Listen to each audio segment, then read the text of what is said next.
bienvenue à ce 6e épisode du podcast Soul Fader. Aujourd'hui, notre invité, Simon Bélanger. Bonjour. Ça va bien? Ça va bien, toi? Oui, merci d'avoir accepté de participer à ce projet-là, c'est vraiment cool. Ça fait plaisir. Donc, ma première question pour toi, ça serait, on commençait par une petite présentation dans le fond. Ça a été quoi tes études, ton parcours? Comment t'es venu travailler ici au cégep, puis ensuite partir en tournée? Dans le fond, je suis parti du secondaire avec aucune idée de c'était quoi ce métier-là, mais je trouvais que j'avais fait les portes ouvertes pour le programme, puis je trouvais que ça avait l'air intéressant. Je me suis dit, je vais venir à Drummond, l'essayer un an. Puis après un an, j'ai trippé, fait que je suis resté. J'ai fait le deck au complet. Puis en finissant mon deck, il y a un poste qui s'est ouvert comme technicien au département. Puis c'est ça, fait que j'ai pu prendre ce poste-là. Je l'ai gardé pendant 4 ans. Puis l'été passé, j'ai arrêté ça pour devenir travailleur autonome. Puis là, je fais des spectacles à temps plein, là, tout seul. Est-ce que ça fait longtemps que tu fais ça de la tournée? Est-ce que tu avais de l'équipement avant de commencer? Ou... Non, ben même encore là, j'ai pas énormément d'équipement. Là. J'ai beaucoup, tu sais, j'ai mes outils, mes affaires, là, mais si on parle de micro puis de console, j'en ai pas énormément. Puis c'est surtout depuis l'été passé que j'en fais. C'est la tournée officielle, là. Je fais des shows que je me promène un peu partout au Québec, là, mais de la tournée officielle avec des bands, c'est surtout depuis l'été passé. Là. Comment est-ce que tu as vécu ça, ton parcours au cégep, dans le fond, de gérer les devoirs, les travaux, si t'avais une job en plus à côté? Fallait être discipliné pour de vrai. 3 ans de deck, vivre en appart ailleurs, faut gérer son cash, gérer les devoirs, puis tout le kit. Fallait être beaucoup discipliné. C'était pas, ça s'est bien fait, mais tu sais, tu retournes chez toi, tu fais tes affaires, tu fais tes devoirs comme tout de suite, ou tu te lèves tôt le matin pour faire tes devoirs. En deuxième année, je me rappelle que comme presque chaque jour de la semaine, à 7h, j'arrivais à 7h au département quand il ouvrait pour commencer déjà à préparer mes sessions puis tout. Puis quand le cours commençait à 8h, ben là, j'étais prêt déjà dedans pour continuer le travail. Là. Fait que c'était surtout d'être très discipliné pendant le parcours. Là. Puis je travaillais au team. C'était pas du gros argent que je faisais, là, des chiffres de nuit de fin de semaine. Là. Mais tout ça, somme toute, ça s'est bien géré. Puis j'avais du bon monde, puis les professeurs étaient bons. Mais c'est ça, beaucoup de discipline, je dirais. Ouais, beaucoup de fatigue aussi, justement. Comme plus on avance, là, c'est les gros projets qui rentrent des nuits, des fois des nuits blanches, là, même pour finir des projets. Je sais pas si ça t'est arrivé, là. Ça m'est arrivé souvent, là. En fait, moi, mon classique, c'est comme en mi-session puis en fin de session, la question que tu te poses, c'est OK, quel cours que je dois manquer pour réussir à finir mes travaux pour les autres cours? Fait que, non, ça arrivé souvent de comme, bon, OK, je peux skipper le cours de français, on va finir le travail de sono, puis genre, ah, ben, le tel cours de sono, ça, là, je sais que je t'ai avancé, fait que je peux le manquer, puis aller faire telle autre affaire. Mais, ouais. Ça a été quoi tes cours préférés puis tes projets préférés aussi, puis pourquoi? Cours préféré, j'ai beaucoup trippé sur le cours de jeux vidéo puis WAG en dernière session. Vraiment le fun. C'est une des seules fois en fait que ça m'est arrivé de faire un projet. Puis je travaillais dessus, j'ai fait une couple d'affaires, puis je pensais que ça faisait peut-être comme 1 heure ou 2 que je travaillais dessus. Puis j'ai rechecké l'heure à la fin de ma session de travail, puis ça faisait comme 5 heures que j'étais dessus. Puis j'ai pas vu le temps passer tellement j'avais du fun. Puis sinon, j'ai vraiment aimé le projet de StarCraft aussi. Puis notre dernier projet de recording avec Jérôme en studio, c'était comme, je pense, mes 3 projets les plus marquants au deck. Là. C'est quoi le WAG? Dans le fond, j'ai beaucoup de monde qui m'en parle, mais j'ai pas... C'est le Wise Adventure Game. C'est un jeu que Wise a fait pour apprendre à intégrer les sons dans un jeu vidéo avec le logiciel de Wise. Là. Puis c'est ça, c'est une mini-quête d'aventure, comme t'as comme 3-4 niveaux, faut que tu fasses tous les sons, là. Fait que les ambiances, les sons des monstres, les sons de pas, les sons d'épée, les grunts, les personnes qui parlent, les sound effects des items que tu ramasses, la musique, comment tu l'intègres, puis comment que les musiques genre d'attaque, ils s'activent avec les ennemis qui arrivent, puis tout. Fait que c'est ça, ça reste quand même un gros projet, même si c'est un petit jeu, parce qu'il faut tout que tu fasses tout seul. Mais vraiment trippant, je trouvais, comme résultat à avoir là, à la fin. Là. Vraiment cool. Moi, j'ai vu des 3e années qui travaillaient dessus pendant la session, puis ça avait l'air d'être une assez grosse tâche là, de justement gérer tous les sons, plusieurs variantes de chaque... Ouais, c'est ça, plusieurs. Moi, je trouvais que c'était ça le pire. Là. Ce que j'ai sous-estimé le plus, là, c'est les bruits de pas. Là. J'ai passé tellement d'heures à faire des bruits de pas. Là. Dehors, à gosser avec mes souliers dans du gazon, sur genre, du concrete ou whatever, pour avoir les différentes textures, parce que tu veux chaque différente texture, mais des variantes pour chacune des textures. Fait que ça finit comme pu, là, c'est fou. C'est des heures et des heures de plaisir à travailler. Ouais, mais c'est vraiment le fun, c'est vraiment créatif, fait que c'est vraiment cool. Comment tu te sentais, toi, en finissant le deck? Est-ce que tu étais prête? Tu sentais-tu prête à affronter le marché du travail? Moi, quand je finissais le deck, je me suis dit... Je travaillais à l'Escarpé, la place d'escalade à Drummond dans ce temps-là, puis je me suis dit, je vais me donner 1 an à travailler à l'Escarpé, puis je vais voir s'il y a des jobs qui s'ouvrent, puis si je réussis à faire des shows puis des affaires. Puis comme pendant l'été, en finissant le deck, là, j'ai eu le poste au cégep, puis j'étais comme, oh my god, est-ce que je peux vraiment le faire? Mais tout le monde me disait, ah oui, tu serais super bon. Puis au final, je pense que ça a super bien marché. Là. Il y a eu des défis à relever quand même, là, quand même des choses à apprendre, puis toute l'équipe, mais somme toute, ça s'est quand même bien fait. J'ai eu une grande chance de pouvoir avoir le poste au cégep, là, direct en sortant. Là. Fait que je dirais que ça s'est bien fait en sortant. Là. Mais je sais que tu me parlais quand on a fait une gig ensemble l'année passée, tu me disais que tu t'es comme rendu compte en 3e année que shit, ça finit. Ouais. T'avais-tu le déclic un peu avant? Tu sais, comment t'as eu ce déclic-là, justement, de comme ça achève, là? Je dirais que c'était en 3e année. Je pense que milieu de 3e année, ils me donnaient des projets de recording, des projets de show, est-ce qu'il faut qu'on fasse des spectacles un peu tout seul. Puis là, j'étais comme, oh my god, je me sens pas encore assez à l'aise sur les consoles pour comme faire un show tout seul ou faire un recording tout seul. Puis j'ai fait genre, holy shit, dans 8 mois, je suis supposé être capable de faire tout ça tout seul, puis d'être sur le marché du travail, puis d'être payé pour faire ce job-là. Puis c'est un peu là que j'ai eu le déclic. En faisant ces projets-là, j'étais comme, oh my god, faut que je me donne puis que je devienne meilleur. Que je sois plus à l'aise ces consoles pour être capable d'opérer tout, là. Puis bon, c'est ça. Être capable de gérer un show puis pas être gêné de prendre ta paye à la fin. Ouais, c'est ça, pour faire comme est-ce que je mérite vraiment ma paye, là. Ouais. Comment tu fais pour gérer le stress d'avant les shows, mettons, tu sais, des problèmes techniques qui retardent, que ça soit quelqu'un qui arrive en retard, un input qui lâche pendant le show, exemple, mettons le lead vocal qui lâche pendant le show, le Dante qui décide de lâcher prise. Comment tu fais pour gérer ça pendant un show, là? Pendant le show, je dirais... En fait, je dirais, c'est drôle, mais la majorité se passe avant le show. Parce que si tu te prépares avant le show, puis que tu connais tes équipements, tu t'es préparé des solutions de backup, quand tu as fait tout le montage, que tu es prêt pour tout le show, tu sais les fucks qui pourraient arriver où, ou s'il y a un fuck que t'es pas prêt, tu as déjà des idées en tête de comment tu pourrais le réparer rapidement pour que le show continue. Fait que je dirais le gros de la job, c'est vraiment avant te préparer mentalement ou juste te préparer physiquement aussi à la gig. Là. Garder tes fils, tes micros pas trop loin, en backup, faire des affaires de même juste pour s'il y a un fuck, qu'est-ce que je fais. Puis, tu sais, 3/4 du temps, tu n'utiliseras pas ces solutions-là parce que le show va bien aller puis la vie va être belle. Mais la fois que ça va arriver, tu vas être sharp puis tu vas pas être pris au dépourvu, tu vas pas freeze, tu vas juste aller prendre la première solution que tu avais puis la faire. Puis c'est ça. C'est quoi les problèmes les plus courants que tu as rencontrés à date depuis que tu fais ça? Pendant un show? Ben, pendant, avant, comme tu dis, c'est quoi les plus gros, les affaires qui t'ont retardé le plus, là, souvent? Des problèmes de... Mais pour de vrai, souvent ça se règle assez rapidement. Si, mettons, tu vois, ton input, il rentre pas, c'est soit le XLR ne marche pas, ou t'as mal routé ta board, puis l'input 1 n'était pas dans l'input 1. Mais qui me retarde le plus, c'est drôle, mais je pense souvent c'est quand... je dirais soit le devis technique, mettons, du Ben n'est pas véridique, fait que là, je dois je m'étais préparé pour un drum, 2 gits, une bass, whatever, puis là, finalement, genre, j'ai une git, comme 2 basses, puis des keys, whatever.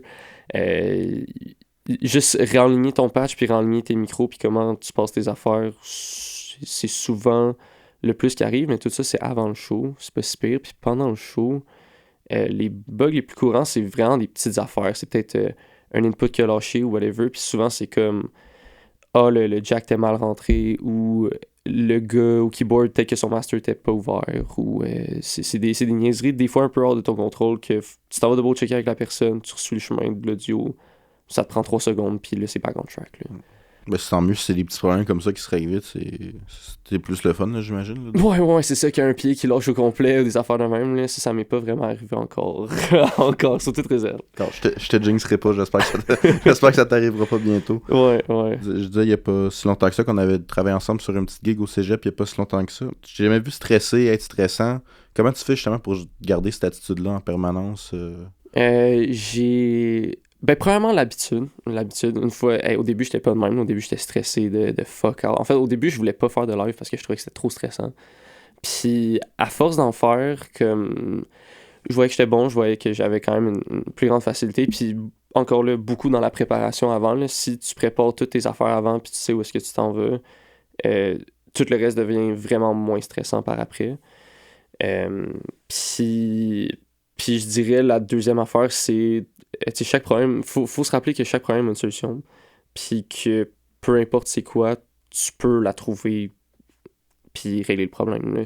Je veux dire, il y a beaucoup de fois là, que il y a un problème pendant le show, je sais pas ce qui se passe, je Google sur mon cell, on trouve la réponse, puis bam, on continue, tu sais. Fait que...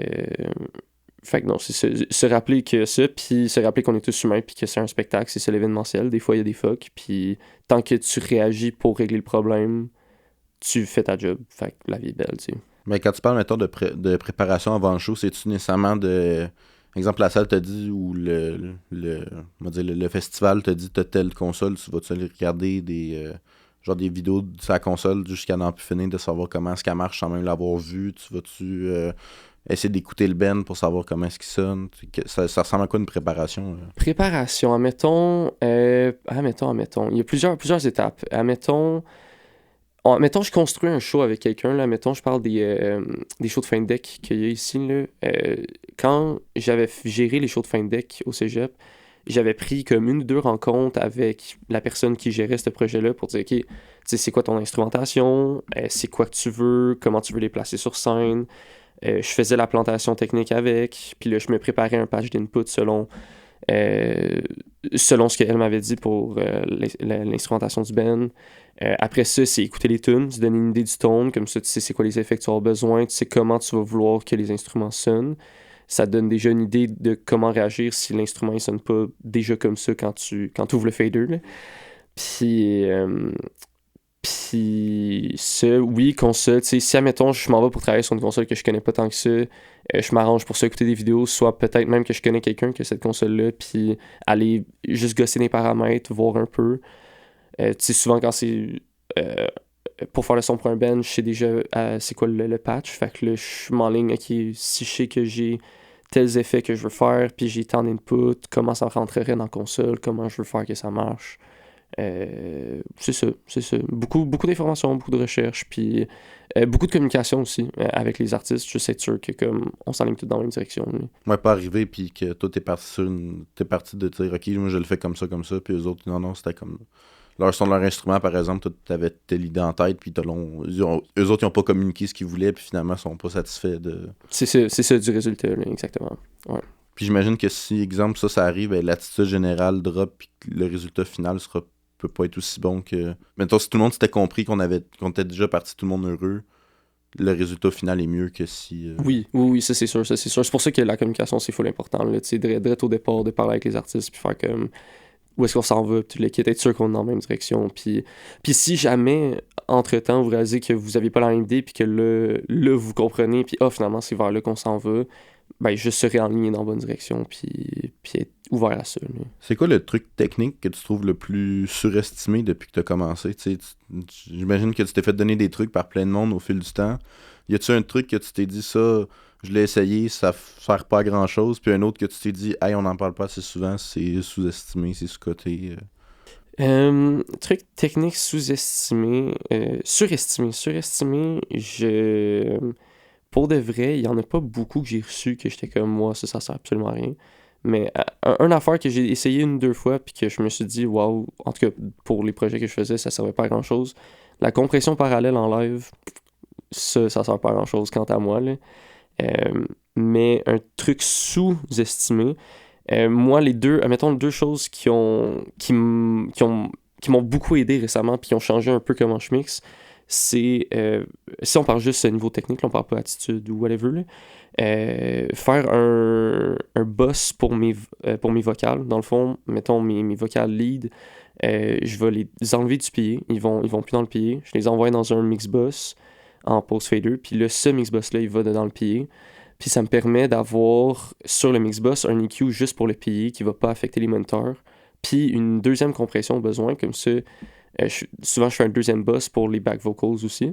Comme ça, je peux les compresser. Ça permet de vraiment mieux ajuster tout le temps les vocals. Puis Souvent, ce que je fais, c'est que je garde les reverbs avec. Fait que j'ai comme une page où est-ce que j'ai mes vocales puis leur reverb. Fait que j'ai tout le temps leur tone puis leur niveau à portée de main.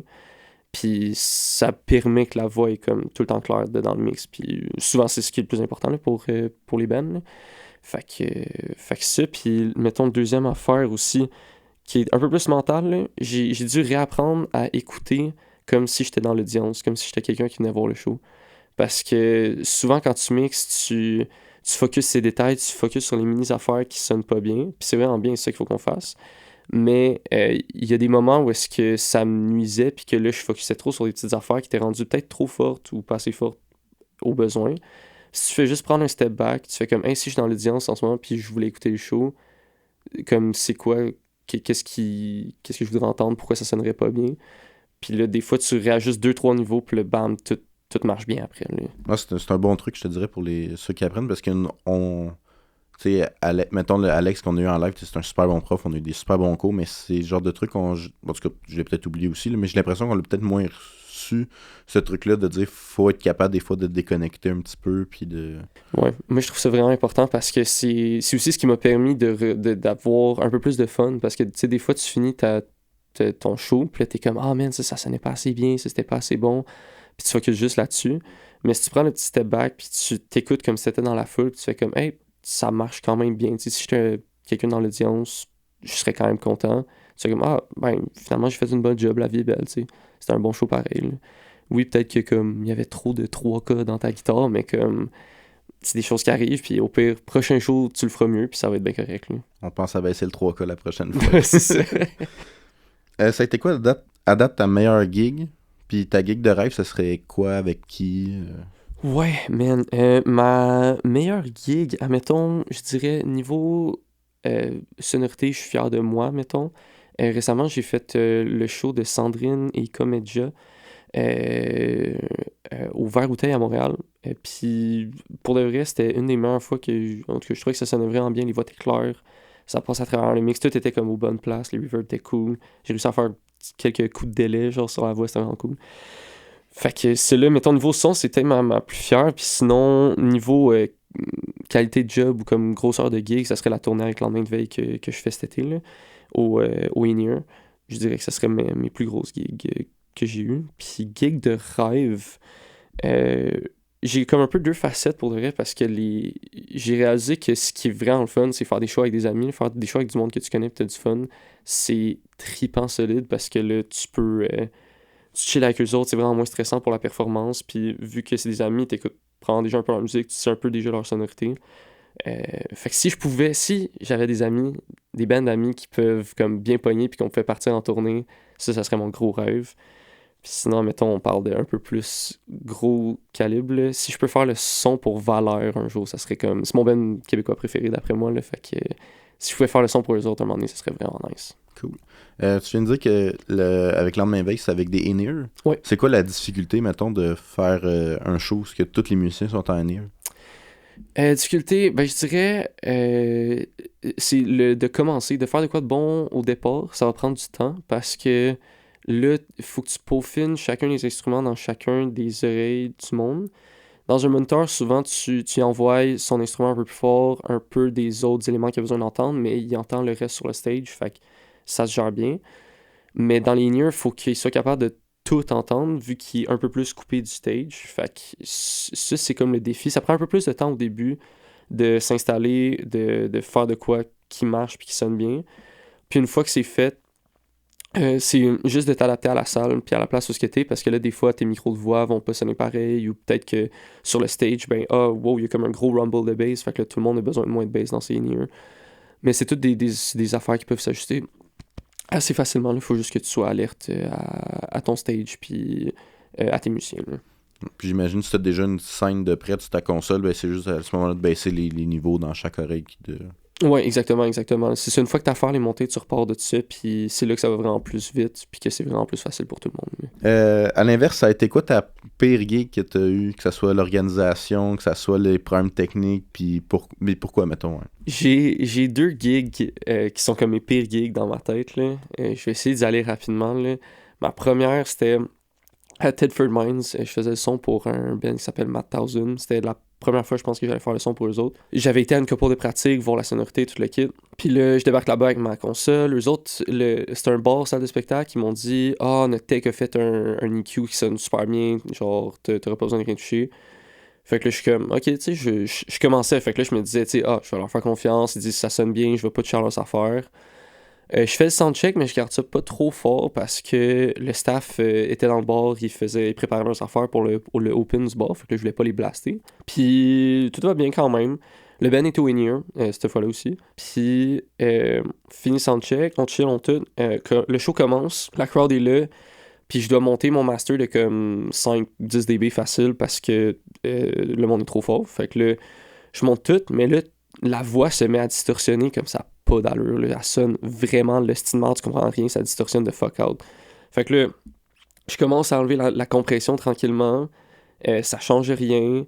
Je check s'il y a des compressions ailleurs, il n'y a rien dans ma board qui compresse, il n'y a rien qui clip non plus. Fait que je suis comme, je comprends pas pourquoi ça distorsionne. Puis moi, dans le fond, j'envoyais mon signal dans leur board, puis eux autres avaient comme ça l'envoyait à des speakers différents, puis il y avait leur EQ, puis tout le kit. Puis j'avais pas accès à leur board, leur tech était pas là cette journée-là. Puis au milieu du show, à un moment donné, leur gars de la place, il m'apporte un iPad pour contrôler la console, et comme check là-dedans au besoin. Mais là, je veux pas trop gosser là-dedans, je sais qu'ils m'ont dit c'est bon, tout le kit. Puis vers la fin du show, je suis tanné, je m'en vais checker dans leurs affaires. Puis sur mon input, ils m'ont limité comme, ils ont mis un compresseur limiter à la moitié, genre du threshold. Puis là, je fais comme, hostie de calice. Il reste comme 2 tunes.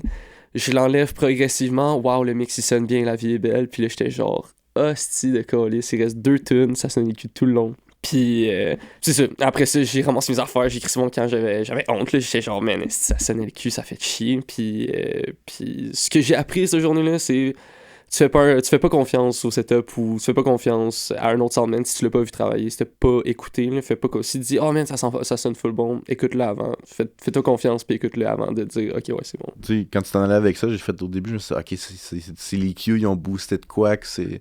Mais j'aurais jamais pensé que c'était un compresseur qui. Ouais, ils m'ont limité, là. Ben, I guess qu'ils voulaient pas que je shoot trop fort dans leur pied, puis ça fait quand même du sens, mais j'étais comme, man, c'est violent, là. C'était pas un petit limiter, le threshold à moins 30, là, j'étais comme, man, la gang, en tout cas. Tu peux rien faire contre ça, là. Surtout quand tu le sais pas, tu regardes partout. Ouais, c'est ça. Tu sais, on voit qu'il y a beaucoup de progrès avec l'intelligence artificielle ces temps-ci. Est-ce que tu penses que ça va s'appliquer à maner au domaine du live? Est-ce que ça a déjà commencé? T'es-tu inquiet par rapport à ça? Je pense que ça va probablement l'affecter, rentrer un moment donné dans le live, mais je pense pas que c'est tout de suite. Moi, j'ai pas vu d'application de ça encore en live.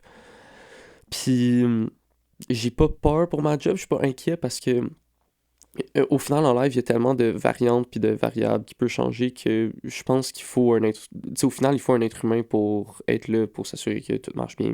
Parce que c'est pas en mettant un micro à quelque part puis en disant les AI change des affaires qui peut entendre d'après moi toutes. Là.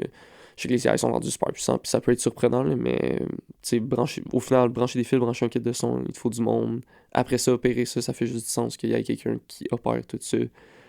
Dans ma tête, c'est pas une place qu'on va se faire remplacer de si tôt que ça. T'en as déjà parlé un petit peu plus tôt dans l'épisode. À quoi ça ressemble une journée, mettons, ou des journées de... Mettons pour une gig, c'est que ça soit la pré-prod, la journée du show, après le show, ça ressemble à quoi, mettons, des journées typiques? Les journées typiques, ça dépend. Mettons, je fais un montage-démontage. Là, je fais juste... tu sais, je check, mettons, les équipements qu'on va monter ou démonter parce qu'ils m'ont souvent envoyé une liste d'avance. J'arrive sur place, puis je suis la game avec le monde. Si je fais un show, si j'opère à la board, là, souvent, mettons... Je vais m'assurer de communiquer avec le band, savoir c'est quoi les besoins, le patch, input, output, qu'ils vont avoir besoin, puis et écouter un peu le band, savoir ça va être quoi la sonorité. Ça pas, je pense pas que tu as besoin de passer à travers tout leur répertoire, mais passer à travers une couple de tunes, peut-être un demi-album, ça fait toujours du bien de juste avoir ça en tête avant d'y aller, là. Puis après ça, c'est ça, montage, monter le band, test de son, stand-by son pour le show, opération, puis démontage après. J'ai vu maintenant que tu travaillais aux haricots comme DT à cette heure, si je me trompe pas. Yep, exactement. Comment c'est arrivé ça que... Tu sais, je sais pas t'as quel âge exactement, mais 24 ans de DT, c'est quand même...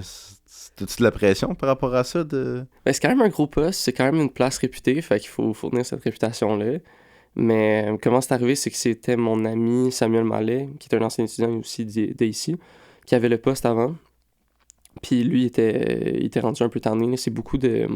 C'est le poste de DT en tant que tel, c'est surtout des emails puis de la gestion, de faire des advances avec les bands qui vont venir, savoir, OK, votre défi technique, il y a ça, ça, ça. Nous autres, on peut pas offrir ça, ça, ça. Est-ce que ça vous va? Est-ce que vous avez besoin qu'on le loue? Des affaires de même, checker les contrats, puis ces affaires-là. Fait que cette partie-là de la job l'intéressait pas tant que ça. Puis moi, l'organisation, les emails, ça me dérange pas pantoute, j'aime full ça. Fait que il m'a comme il m'a délégué ça. Puis à travers ça, tu sais, il continue à faire des spectacles aux Arcos quand même, là, à opérer au son. Là. Puis, puis c'est ça, oui, ça reste c'est une pression, une gestion de plus, mais je pense que ça se fait quand même bien. Je pense que ça tombe dans mes cordes de choses que j'aime faire puis de mes forces. Là. Ouais, je continue à faire des spectacles aussi, là, à opérer, ils sont là-bas. J'essaie de me faire une petite team là, aussi pour pas être tout le temps là-bas, mais ouais. Est-ce que tu t'as découvert beaucoup de bands à force de faire de la sono à cette place-là? Y en a-tu que tu connaissais déjà avant? C'est une des choses que j'adore le plus de cette place-là, c'est la programmation. Là. Les bands qui passent là sont tellement nice. C'est tout le temps des bands diversifiés, de un, fait que là, j'ai pas tout le temps les mêmes sonorités à mixer, vraiment le fun. C'est tout le temps des bons bands, des bons musiciens, fait que c'est aussi vraiment le fun. Puis, euh, en tout cas, moi, personnellement, j'ai jamais pogné de personnes qui étaient bêtes ou méchantes. J'ai entendu parler qu'il y en a une couple qui sont passés qui étaient pas tout le temps agréables, là, mais le trois quarts du temps, c'est vraiment du monde smart qui viennent, puis ils sont tout le temps heureux de venir aux haricots aussi, parce qu'ils connaissent un peu la place, ils savent que ça a une petite réputation. Fait que, fait que c'est toujours le fun de les accueillir. Puis oui, c'est des belles découvertes à chaque fois. Là. C'est une des affaires que j'aime le plus de travailler là-bas. Là, c'est de pouvoir découvrir toutes ces bandes et travailler avec toutes ces personnes-là. Puis là, j'ai entendu une petite chose sur le fait que tu donnes toujours une espèce de carte quand, aux nouveaux artistes qui arrivent. C'est quoi ce rituel-là, dans le fond? Dans le fond, ben, j'ai commencé ça un peu pour le fun. Il y avait Ariane Roy qui passait l'année passée. Puis pour moi, Ariane Roy, Lou Adriane, comme tout ce monde-là, c'est quand même des grosses personnes au Québec là, qui font des grosses tournées. Puis vraiment bien réputées. Puis vraiment de la bonne musique aussi en général. Là.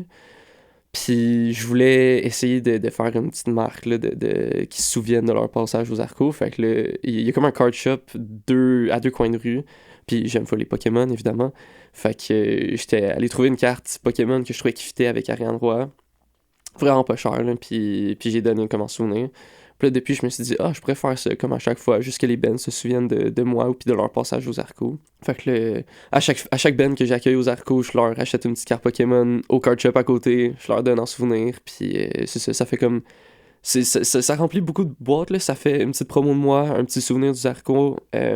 Ça améliore aussi l'ambiance en général, là. Ça crée un petit lien avec le band. Ils sont pas comme c'est un tech qui va me faire chier ou whatever. C'est comme ok, non, on est full chill, la vie est belle. Fait que l'aspect I guess, psychologique là, de comme bander avec le band, ça l'aide aussi. Fait que puis pour moi, c'est comme full simple, là. C'est 5$ pour une carte à côté. Puis j'aime les Pokémon, fait que j'ai du fun à le faire. Fait que c'est ça. Ça rend tout le monde heureux, tant mieux. Ben c'est ça il y a juste du positif, je vois ça là, fait que je trouve ça vraiment le fun à faire ça là. Sais-tu si cette technique-là s'est répandue pour d'autres techs à travers le Québec ou t'as pas encore...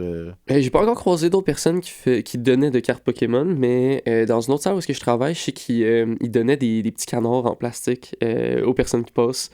Fait que je pense que c'est une genre de technique I guess, qui se fait ailleurs, là, de donner un petit cadeau aux Ben qui passent, des petites affaires de même. Souvent, les affaires que je voyais, c'était de la bouffe, là, de la bouffe locale ou des bières locales. Mais ouais, c'est ça. Moi, c'est les cartes Pokémon. c'est cool. Merci. C'est une bonne idée, honnêtement, pour ceux qui débutent, là, s'il y en a qui veulent l'essayer, là. Ouais, ben c'est ça, mais c'est ça, ouais, non, je trouve ça full pertinent aussi, là, pour des personnes qui débutent. C'est un peu une... I guess, trouver un peu sa marque de commerce, là, de se faire connaître à travers ça, là, c'est bien, là. Ça a été quoi, mettons, ton top 3 découvertes que t'as sonorisé, que ce soit aux haricots ou ailleurs, là? Oh shit, top 3 découvertes. Découvertes. Holy crap, j'en ai tellement. Fuck, celle-là, j'étais pas prêt. Mal aimé Soleil, vraiment cool band, vraiment le fort. Alphonse Bizarion, il a étudié ici. Il vient de comme lancer son album, je pense, il y a pas si longtemps, puis là, il est en tournée cet été. Puis c'est un ancien étudiant de musique, puis album vraiment insanely cool. Puis, ok, mettons dans les derniers, j'ai vu passer Lemon Bucket Orchestra. C'est un genre de.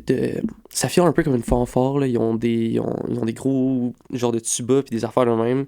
Puis ça vire party, là. C'est tellement le fun. Puis c'est du monde smart, puis c'était une sonorité vraiment unique, puis cool aussi. Ils vont se promener dans la foule aussi pendant le show pour comme entertainer la crowd. Là. En tout cas, ça c'était vraiment un bon show aussi. Là. Je dirais, en tout cas, des trois récents, là, les trois plus récents, ça serait sûr. Puis mettons, à quel point, mettons, pour toi, c'est important de consommer de la musique de ben émergent comme ça, ou de la musique québécoise en général? C'est quelque chose qui est important pour toi? Fucking important. Moi, ce qui est... Mettons, je vais côté personnel, là, secondaire, là, j'haïssais la culture québécoise. Ça me faisait chier. J'étais genre... Tous les films, toutes les musiques que j'entendais, j'étais comme, man, c'est dépressif. Le monde a juste envie de se gonner tout le temps au Québec. Puis j'étais genre, calisse, on peut-tu juste avoir du fun puis vivre? Puis, à force de travailler dans le milieu, rencontrer des bands, rencontrer des gens, j'ai fait genre, holy shit, c'est pas juste ça la culture québécoise. Il y a tellement d'affaires fucking cool puis bon. Puis, justement, je parlais de valeurs, là. Ça, c'est comme ma grosse découverte québécoise. C'est de la musique tellement upbeat puis heureuse puis le fun. Puis ouais, non, c'est ça. Je trouve ça vraiment, vraiment important parce que on a vraiment beaucoup de talent au Québec. Je parle pas juste de musique, je parle aussi, tu sais, n'importe quel artiste, là, humoriste, artiste visuel, les films. On a beaucoup, beaucoup de talent, mais je pense qu'on le sait pas assez au Québec. C'est encore comme trop caché. Puis les affaires qui passent à la radio, c'est pas nécessairement quant à moi, ou les affaires qui sont pas juste la radio, mais comme mainstream, I guess, québécoise, c'est pas nécessairement tout le temps les meilleures affaires. Puis si tu digues un peu, si tu vas voir un show avec ton ami qui a un band, peut-être que tu vas rencontrer le band de première partie, puis tu vas faire comme waouh, c'était tellement un bon band, c'est rendu mon band préféré.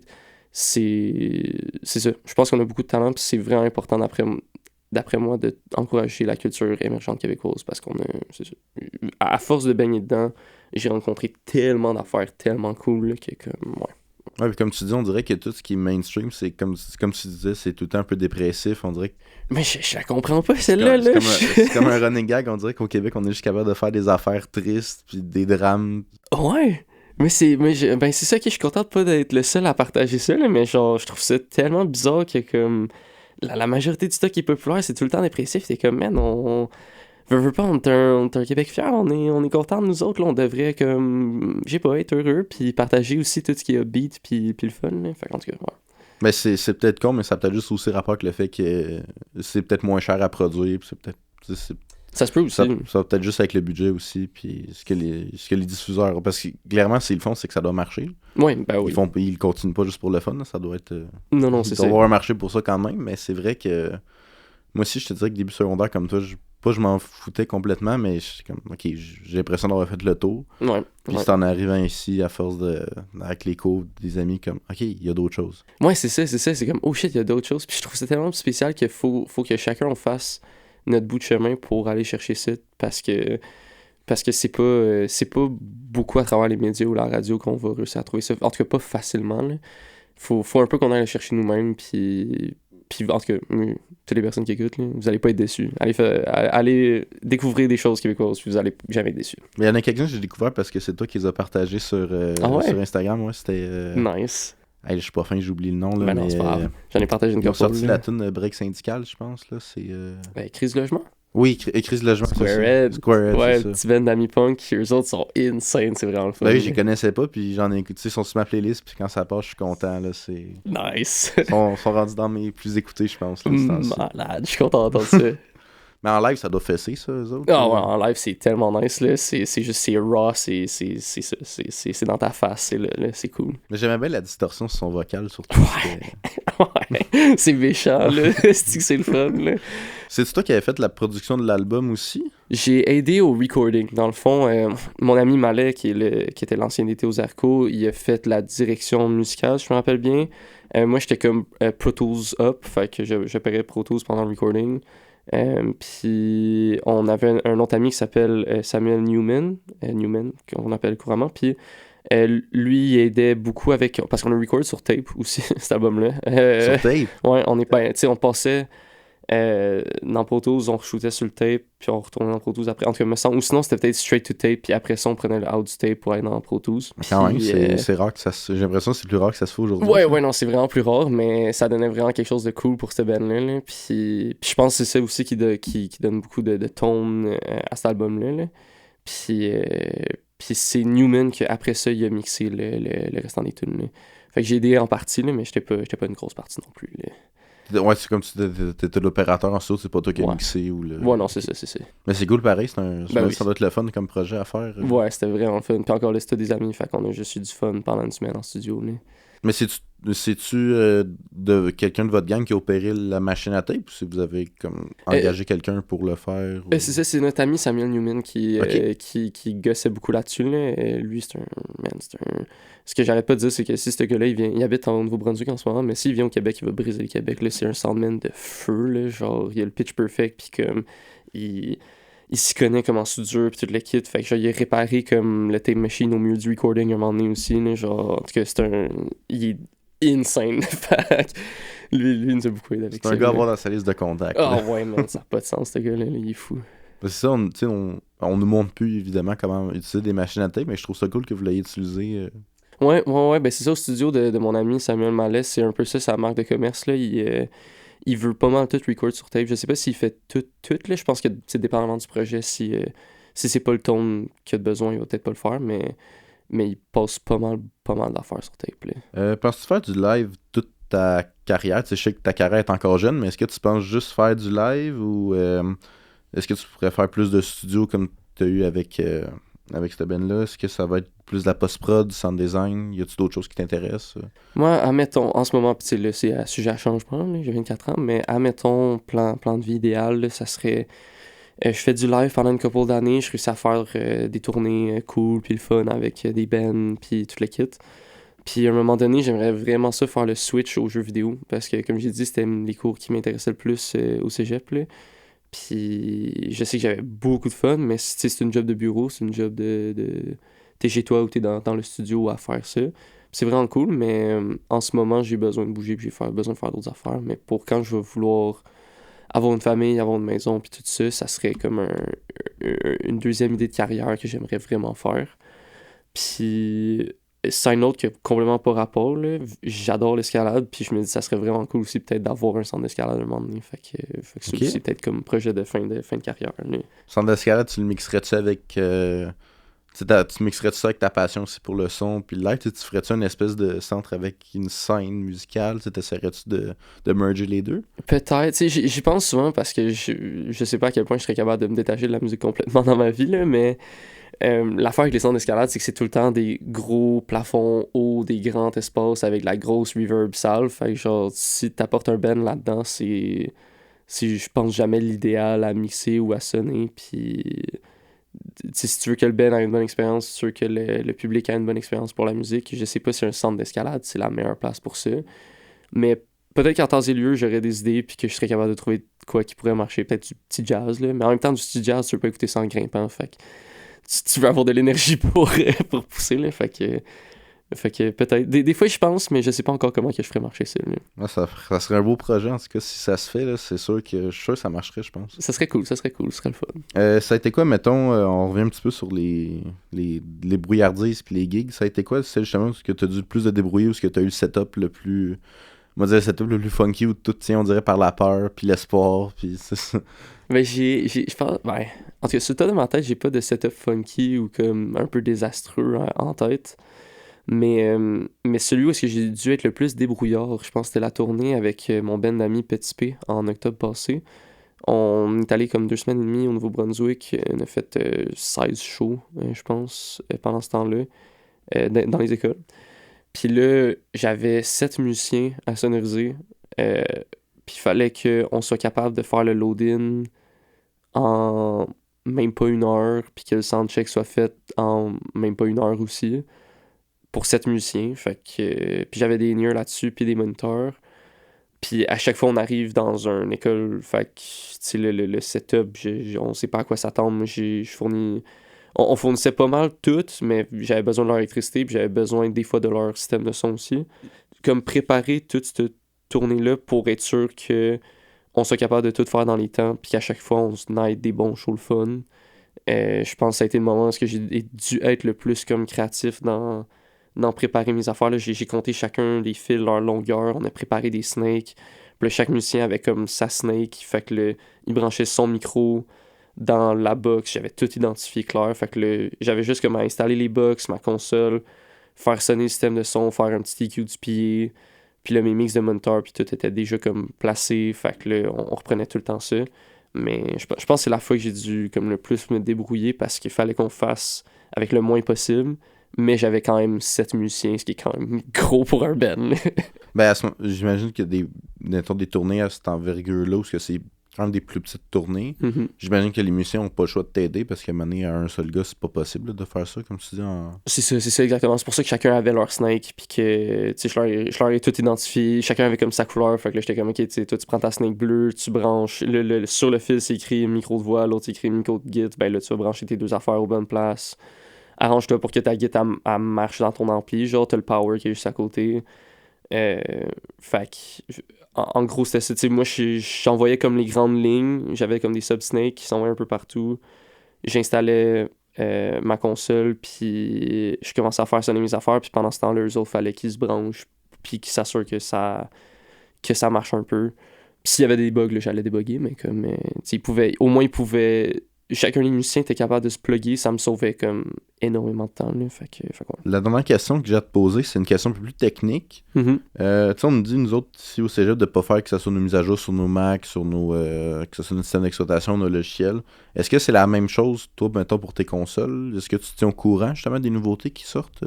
Oui, je pense que c'est vraiment important de checker s'il y a des updates de firmware sur tes consoles. Mais c'est important de t'informer aussi, puis peut-être pas la faire trop rapidement. Parce que là, admettons, je sais plus si c'est la D-Live ou la Aventis, mais j'ai entendu parler récemment qu'il y a eu une update majeure sur une des deux. Puis que depuis, il y a comme des vraiment cool. Ils ont rajouté des vraiment cool effets que tu peux utiliser, mais l'opération est vraiment, vraiment moins stable. Des fois ça crash, des fois ça whatever. Fait que si t'as une de ces deux consoles-là, je dirais attends un peu avant de faire ta mise à jour parce que tu préfères rouler sur des moins bons effets puis ton show il roule que ton show il crash, mais oh wow, ta reverb elle sonne bien. Fait que ouais, non, se tenir à jour, puis s'il y a des nouvelles updates, puis voir les commentaires en ligne avant de le faire pour de vrai. La dernière question, ça viendrait de Eric Labousseur, oui, qui était notre dernier invité. Il t'a posé une petite question, ça serait... Est-ce que tu as encore des craintes, des doutes, puis des j'espère que... Tu as un petit peu répondu durant l'épisode, mais avant les choses, est-ce que tu as encore des craintes, des doutes, des j'espère que ça va marcher, même si tu as confiance en ce que tu fais? Ouais, ben ça c'est sûr que... Tu sais, je veux dire, chaque show apporte un certain stress, là, parce que t'arrives dans un nouveau setup, c'est un nouveau show, on n'est jamais à l'abri d'une erreur de whatever, là, un fil qui lâche ou une panne d'électricité, tu sais. Mais je dirais, les fois que j'ai le plus de crainte, c'est si j'arrive dans un nouveau setup que je connais pas ou que je fais un band que je connais vraiment pas. Est-ce que je vais être capable de faire sonner ça comme que le band veut que ça sonne? Puis est-ce que le kit de son, il va sonner assez bien? Est-ce que je vais être capable de le faire sonner assez bien?